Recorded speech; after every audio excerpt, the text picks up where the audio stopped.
Bonjour à vous tous, je suis Bruno Delferrière, président de l'association fibromyalgie.fr. Je souhaitais aujourd'hui revenir, comme régulièrement pour les nouveaux, sur la fibromyalgie, puisque c'est le but de l'association. Et surtout, quand on a reçu le diagnostic, il se passe quoi? Alors, quand on reçoit le diagnostic, que ce soit par votre médecin traitant, par votre rhumatologue, par votre neurologue, ou pour ceux qui ont de la chance, ou peut-être après des années d'errance, par un interniste, ce qui serait le Graal, parce que un interniste va vérifier qu'il n'existe aucune autre possibilité, normalement s'il fait bien son travail. Donc, quand vous avez eu ce diagnostic, de manière soit courtoise, empathique, gentille, soit de manière la plupart du temps brutale et brute,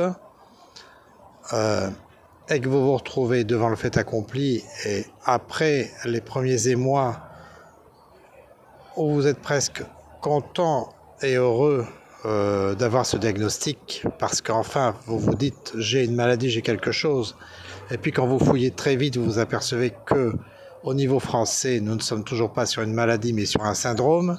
La différence est tellement ténue que ça ne vaut même pas la peine d'en parler, mais néanmoins ça permet à beaucoup d'écrire et de gloser sur le fait que ce n'est toujours pas une maladie reconnue. La preuve, la sécurité sociale, même si elle la reconnaît du bout des lèvres, ne veut pas en entendre parler quasiment, sauf pour des cas très importants et très graves. Et la MDPH veut bien en parler un petit peu, mais quand vous voulez vous faire prendre en charge un prêt immobilier, vous vous apercevez que la fibromyalgie là est fortement bien reconnue par les assureurs, elle, mais pas par la sécurité sociale, ni par la MDPH. Bizarrement, ça ne vous sert pas à grand-chose d'avoir une reconnaissance.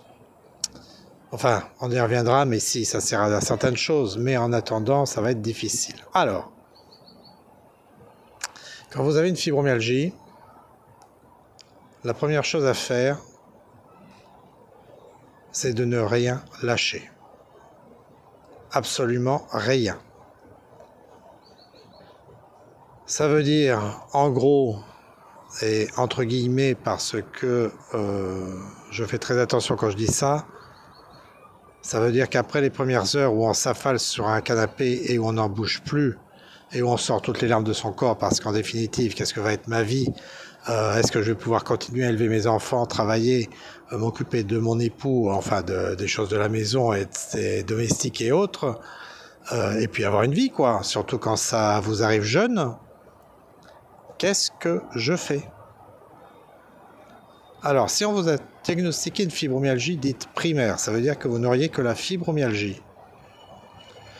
Ou quand vous êtes diagnostiqué une fibromyalgie secondaire, c'est-à-dire qui fonctionne à partir avec une autre maladie. Dans tous les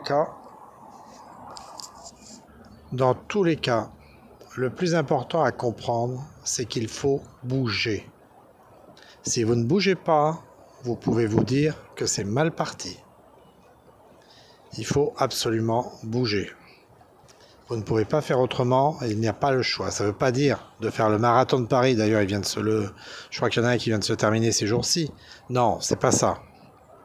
Il faut bouger de manière intelligente, mais il faut bouger. Ça veut dire que ça peut être en faisant une partie de votre ménage et pas forcément tout le ménage en même temps. Ça veut dire en allant faire les courses, ça veut dire en allant chercher les enfants à l'école, ça veut dire plein de choses, mais dans tous les cas il faut bouger et pas avec la voiture, bien évidemment.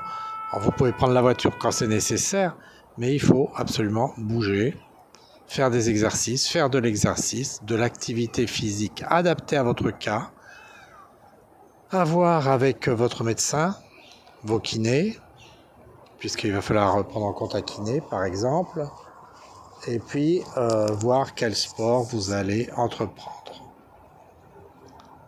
Bon alors, au niveau de la fibromyalgie, il existe un certain nombre de choses à mettre en route et en place qui ne passent pas forcément par les médicaments, puisque la première chose que vont vouloir faire les médecins, ça va être de vous mettre sous antidépresseurs, parce que les antidépresseurs peuvent soulager un petit peu les douleurs, et puis ça vous fait du bien au moral, hein, puisque là vous êtes à votre 36e dessous. Ils vont vouloir vous donner des somnifères, parce que les somnifères, évidemment, depuis un moment, vous dormez mal, et votre sommeil n'est absolument pas récupérateur, ce qui est à éviter absolument à notre sens, mais nous ne sommes pas médecins, donc nous ne pouvons pas vous conseiller réellement dessus, nous pouvons juste vous dire que pour nous, ça n'a aucun sens de prendre des somnifères ou des hypnotiques. On va vous proposer des relaxants, des myorelaxants, des ins, et puis plein de choses de cet acabit. Et sorti de là, eh ben on va rien vous proposer d'autre. Or, il y a plein d'autres choses à faire. Le Graal, pour la plupart d'entre vous, ça va être d'obtenir un rendez-vous au centre de la douleur. Et vous allez, la plupart du temps, sauf 2 ou 3 médecins très au fait de la fibromyalgie qui vont pouvoir vous aider, vous allez en ressortir très déçu, parce qu'en définitive, à part les médicaments et peut-être un rendez-vous d'une demi-heure ou deux avec un psychologue, vous n'allez pas avoir grand-chose. Il faut absolument en repartir avec Intense, qui est un système d'impulsion électrique. C'est le control gate, porte ouverte, porte fermée, qui permet à l'impulsion douloureuse de ne pas remonter au cerveau, puisque le trajet lui est court-circuité. Ça peut se louer sur la base d'un accompagnement par le centre de la douleur ou par un rhumatologue qui a un DA douleur. Entre nous soit dit, j'espère que certains vont en parler dans les commentaires, mais entre nous soit dit, ce qui serait bien, ce qui serait peut-être le plus facile, c'est d'aller en acheter un chez Lidl, même si je n'ai pas d'action chez Lidl. Ce sont des électrodes que vous placez un peu partout sur le corps, enfin il y en a 4 en général, des fois 8 avec un peu de chance, et vous les placez sur le corps et ça envoie les impulsions électriques, c'est absolument pas douloureux, ça peut éventuellement chatouiller, voilà. Donc soit en location, soit en achat direct, 35 ou 40 euros je pense chez Lidl. Ça marche pour 40 à 50% des gens. Ensuite, vous pouvez utiliser un paint gun. L'association ne fait pas de publicité particulièrement pour cet ustensile que vous pouvez tester directement sur... alors, soit avec un mois d'essai sur le site, normalement, vous avez les références sur le site, et tout un article sur le TENS aussi sur le site fibromyalgie avec un s.fr. Vous pouvez donc tester le paint gun chez Darty, chez Boulanger et à la Fnac, je crois. Donc vous pouvez tester directement sur vos douleurs, voir si ça vous soulage ou pas. Ça, c'est un petit plus, on va dire, un petit soulagement tranquille, mais qui persiste pas longtemps. Ensuite, quelque chose qui marche pas trop mal pour certains, moins bien pour d'autres, c'est le froid. C'est idiot, mais le froid, ça peut fonctionner pour calmer les douleurs, mais c'est bien connu comme système. Donc avec des... comme vous voulez, hein, ça peut être un sachet de glaçons ou un sac congelé de petits pois que vous entourez dans un chiffon, dans une serviette propre et que vous posez aux endroits où vous avez mal. Ça peut être aussi le chaud. Le chaud pour les douleurs exquises, comme on dit, je vous conseille un sèche-cheveux, c'est très efficace. Attention à ne pas vous brûler cependant. Ensuite, vous pouvez utiliser... Alors, nous ne sommes pas médecins, donc c'est entre guillemets. Et là, je vous prierai de vérifier avec vos médecins ou au moins vos pharmaciens. Je conseille 3 huiles essentielles qui sont la Golterie, la menthe poivrée et l'arnica. attention. D'abord, il faut tester au pli du bras 2 fois 12 heures. Donc vous mettez 2 gouttes de chaque avec un petit peu de crème ou un lait quelconque et vous mettez ça au creux du bras. Si vous n'avez pas d'allergie, vous pouvez y aller. Donc la même chose aux endroits où vous avez mal.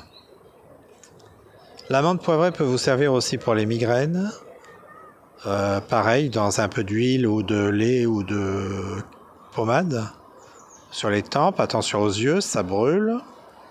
Ça peut vous servir pour les nausées. L'amande poivrée, toujours, mais attention, là c'est pire. Il faut absolument la mettre dans une cuillerée de miel ou sur un sucre de gouttes. Et puis ça peut vous servir aussi sur l'oreiller pour vous relaxer. 2 gouttes, pareil, pour la nuit. Voilà, en gros. Et puis enfin, pareil pour la relaxation dans le bain. 2 gouttes. Dans de l'huile, pareil. Voilà. Donc ça c'est des petits trucs. Ensuite, vous avez intérêt à lire la théorie des cuillères qui se trouve sur le site pour comprendre qu'il faut absolument doser vos efforts. Vous devez être actif, comme je le disais dès le départ, mais vous devez savoir faire attention à vous, vous analyser, comprendre à quel moment vous êtes fatigué. Le meilleur exemple que j'ai, c'est quand vous partez pour faire une promenade rapide ou pas d'ailleurs. Quelquefois, certaines personnes ne peuvent pas faire 200 mètres. Pensez toujours au retour. Si vous êtes parti pour faire 1 kilomètre, eh ben vous vous arrêtez au bout de 500 mètres et vous revenez. Parce que sinon, dans 1 kilomètre, il va se passer quoi? Difficile, hein, mais faut le prendre en compte. Il faut réfléchir à tout ça. Et puis, il va falloir vous organiser parce que l'un des compléments souvent de la fibromyalgie, c'est le fibrofog, où les capacités cognitives qui sont mises en sommeil, on va dire, et en particulier les pertes de mémoire qui sont relativement importantes sur la mémoire immédiate. Alors c'est réversible totalement, mais ça veut dire qu'en fait le cerveau, le corps se concentre sur la douleur et utilise toutes les possibilités de l'organisme en chantant tout ce qui n'est pas essentiel, on va dire. Pour ça, c'est agenda, planificateur, merci Google. Et son enceinte, par exemple, qui vous permet d'avoir tous les rappels que vous voulez. Donc, tableau. Et puis d'ailleurs, c'est pas idiot, écrivez. Écrivez vos douleurs, écrivez vos symptômes, ce qui vous permet d'avoir un résumé ensuite pour le médecin. Parce qu'à chaque fois que vous allez le voir, il va lever les yeux au ciel. Alors, votre médecin, si c'est quelqu'un d'autre qui a diagnostiqué la fibromyalgie, vous ne lui parlez pas de fibromyalgie, vous lui parlez de vos douleurs ou de vos symptômes, mais pas de votre fibromyalgie, surtout pas. D'accord? Voilà. Ensuite, au niveau de l'activité sportive, il faut bien comprendre que vous devez, encore une fois, là, doser vos efforts. Et puis, deuxièmement, il faut faire des activités relativement douces, mais qui, quand même, soient actives. Donc, ça peut être de la natation, de la kiné, avec des massages aussi, de la marche nordique, du yoga, du ballon, là, les gros ballons de kiné, c'est pas mal pour vous détendre et vous étendre et faire certains mouvements. Vous avez plein de vidéos sur YouTube. Et puis, vous avez une activité que je conseille beaucoup, c'est le tai chi, qui permet de faire des mouvements doux, amples, et vous permet de regagner de l'équilibre. Si nécessaire, vous pouvez faire aussi du vélo elliptique ou du vélo électrique. Mais c'est à vous de savoir et de voir ce que vous pouvez tenter et faire. Alors, rien n'est interdit, vous pouvez même faire du cheval si vous vous en sentez capable. L'union avec le cheval est très importante pour aller mieux. C'est un gain très appréciable parce que le cheval ressent énormément. Comme vos animaux de compagnie d'ailleurs, si vous en avez. Dans les possibilités en dehors du TANS, il y a ce qu'on appelle la RTMS, stimulation magnétique transcrânienne. Ce qui peut être intéressant pour 40 à 50% des gens, ça marche ou ça marche pas, mais pour ceux pour qui ça marche, c'est un bienfait assez important et avec très peu d'effets secondaires et surtout sans médicaments, parce que les médicaments que vous risquez de prendre vont vous détruire peu à peu et donc c'est un mal pour un bien. Un gros mal pour un petit bien, on va dire, puisque en définitive, les médicaments vont être très peu vont être très peu efficaces, comme je vous le disais. Voilà, je crois que c'est à peu près tout ce que je voulais vous dire pour les nouveaux arrivants, puisque les anciens savent déjà tout ça. Il y a aussi la kétamine, mais alors la kétamine, l'association n'est pas pour.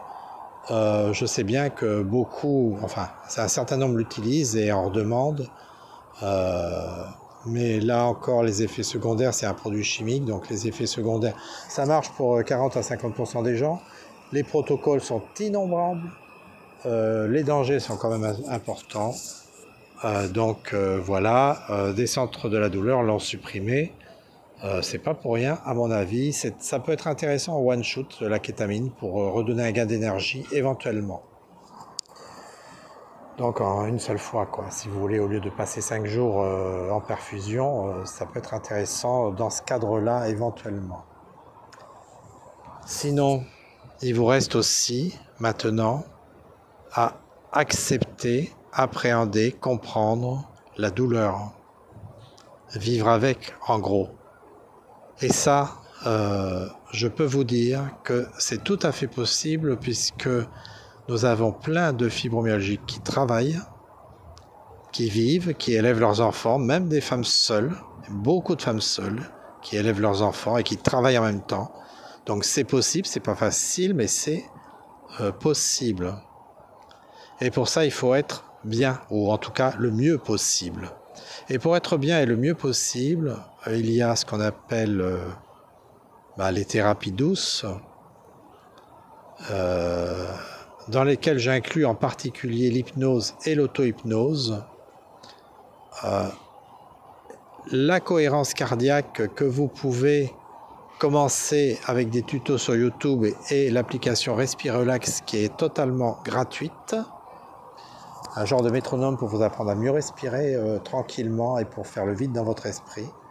Méditation de pleine conscience.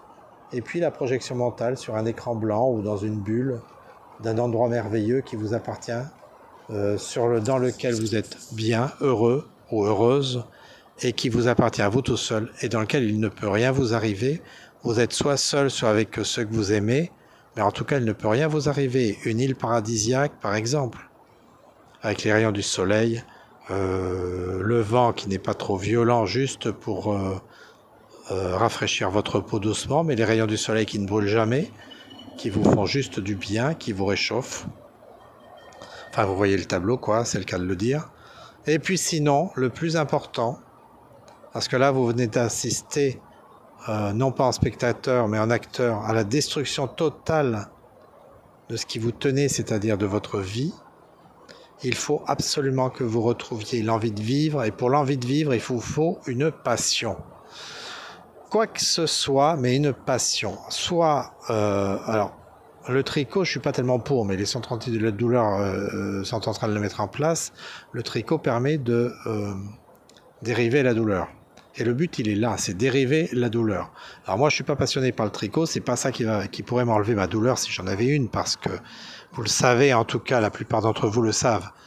Je le dis et je le redis, je ne suis pas fibromyalgique. Je ne suis pas fibromyalgique, mais je sais ce que c'est que la fibromyalgie au bout de 15 ans à pratiquer avec vous. Je connais tous les symptômes qui peuvent vous arriver et je connais toutes les conséquences de vos douleurs.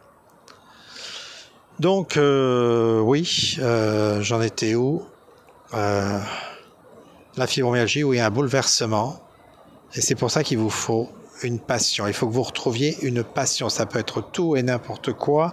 Si vous avez envie de sauter en parachute, c'est possible. Ou faire un saut à l'élastique, c'est possible. Ou monter l'Everest, pourquoi pas. Sauf que l'Everest, vous ne le monterez pas tout de suite. Le saut à l'élastique, c'est tout à fait faisable. Même si derrière, le lendemain, vous êtes complètement cuit, que vous avez mal partout, mais en tout cas, vous l'aurez fait. Donnez-vous des challenges, donnez-vous des envies, donnez-vous des petites joies.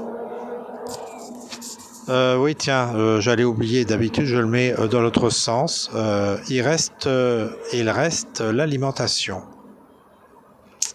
Je ne sais pas où vous en êtes avec l'alimentation. Peut-être que certains font très bien et mangent très équilibré, mais en tout cas, c'est essentiel.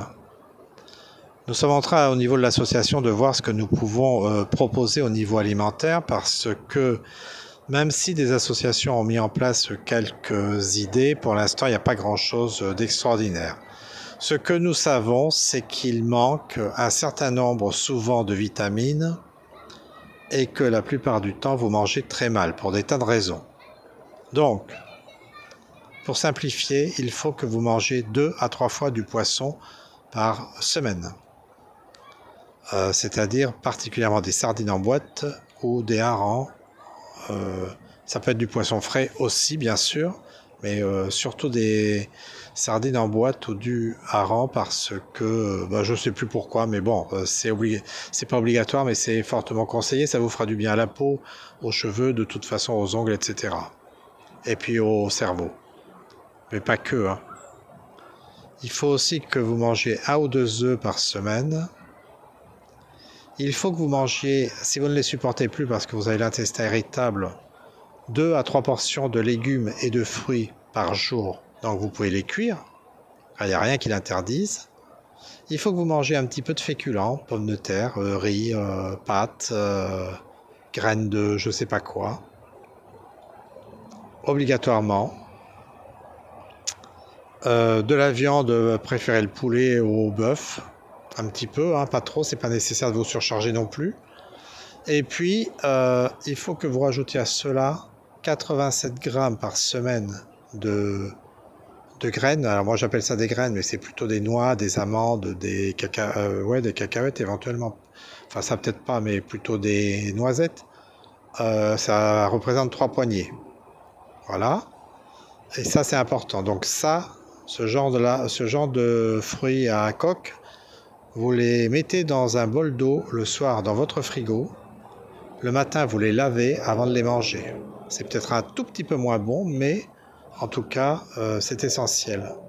Parce qu'il y a un produit dessus qui fait que c'est moins digéré sinon. Voilà, donc après, n'oubliez pas les fibres, hein, bien sûr. Donc tout ce qui est légumes à fibres. Le régime sans gluten,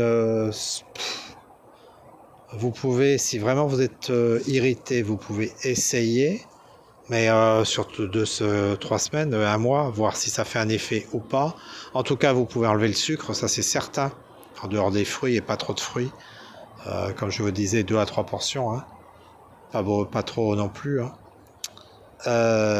Donc vous enlevez le sucre, l'alcool, le tabac si vous pouvez. Le tabac c'est plus compliqué, mais je sais pour certains, mais c'est quand même bien, si c'est possible. Le CBD, vous pouvez toujours essayer, mais ça n'a pas réellement d'effet. Sauf peut-être pour un léger mieux-être, qui ferait plus appel à l'effet placebo, sans doute. Vous pouvez aussi essayer, alors là, nous n'y croyons guère, mais si vous avez envie de tenter ou si vous pensez que c'est bien l'homéopathie, les fleurs de Bach, mais alors là, franchement, on n'est pas trop enclin à vous le proposer, mais l'avantage de ça, c'est que ça ne fait pas de mal. En tout cas, vous bouffez un tout petit peu de sucre, mais franchement, c'est rien. Vous pouvez essayer la kinésithérapie et tout ce qui va avec, l'auriculothérapie, enfin toutes les méthodes auxquelles vous pouvez penser. À partir du moment où elles ne sont pas trop invasives et que on n'arrive pas au niveau des sectes. C'est pour ça d'ailleurs que nous ne vous proposerons jamais quoi que ce soit en dehors des praticiens reconnus. Voilà. Maintenant, si vous avez des questions, vous n'hésitez pas sous la vidéo YouTube ou sur le site ou sur les groupes Facebook. Je rappelle que les groupes Facebook les liens sont dans la rubrique Contact en bas du site fibromyalgie avec un s.fr et que vous pouvez bien sûr rejoindre ces groupes pour avoir des informations complémentaires. Mais là, dans un premier temps, pour l'essentiel, vous avez déjà beaucoup d'informations. N'hésitez pas, l'adresse mail est faite pour vous, le téléphone aussi. Profitez-en. Nous sommes là pour vous, avec vous, tous ensemble. C'était une publication fibromyalgie.fr. Bonne journée à tous. Merci de nous avoir écoutés.